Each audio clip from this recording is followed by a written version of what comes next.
Le plus grand chantier de construction navale du Congo est en train de disparaître. Ce site destiné depuis l'époque coloniale à la construction de bateaux, au remontage ou à la mise à sec de ceux-ci pour les travaux de réparation des fonds sera bientôt démoli, car le gouvernement vient de le vendre à la société immobilière Moka qui va construire à la place un centre commercial. La démolition de ce chantier naval, construit par les sociétés concessionnaires, les messageries fluviales du Congo en 1925, avant de devenir la Compagnie générale de transport en Afrique, CGTA, en 1932, a des conséquences néfastes sur tout le sous-secteur des transports fluviaux au Congo. Sans chantier naval, ça veut dire que nous aurons un grand cimetière des bateaux et des barges qui vont se retrouver aux cataractes, parce que ces bateaux soit vont couler, soit d'autres vont dériver. Il n'y aura pas une unité pour secourir. Vous avez le port qui aura maintenant un manque à gagner parce qu'il n'aura plus assez des unités qui vont faire des mouvements. Et vous avez TBC qui s'occupe des grues, qui aura aussi un grand manque à gagner. Et vous avez vous-même aussi également les armateurs qui vont aussi perdre sur le plan de la rentabilité. Même là-bas au port d'Oyo, il y aura toujours un impact. Mais parce que vous n'aurez plus assez des unités. Mais je pense que le gouvernement sait ce qu'il est en train de faire pour pallier à cette difficulté-là.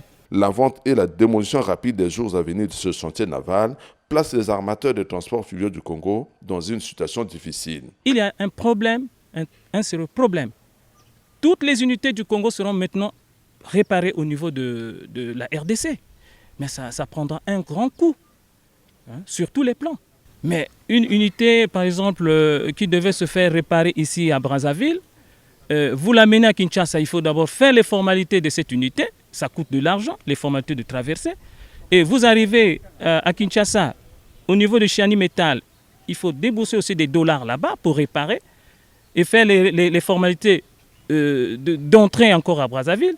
Ça va coûter trop cher pour un petit truc qu'on pouvait bien réparer ici à Brazzaville.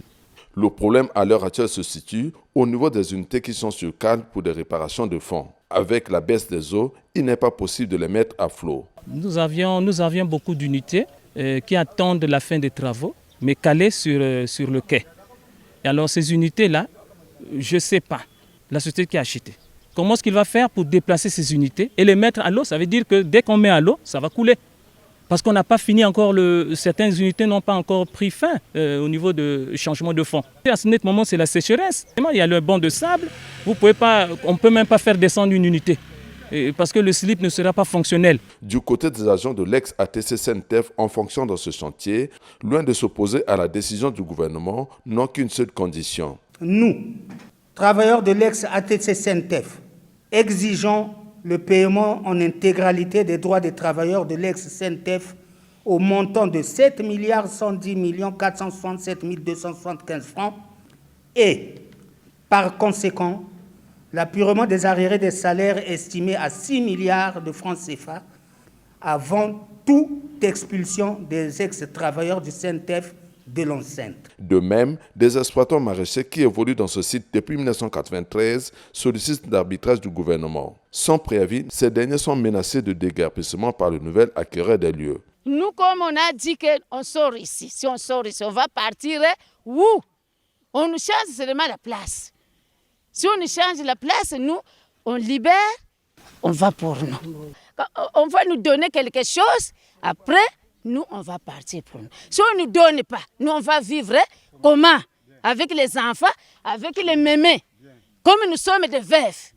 Pays de transit, pays à vocation de transport fluvial, en vendant le chantier naval pour construire le centre commercial, la République du Congo ne pourra plus les jours à venir ni fabriquer ni réparer les bateaux sur place, à moins d'aller le faire au chantier naval Chiani Metal de Kinshasa en RDC.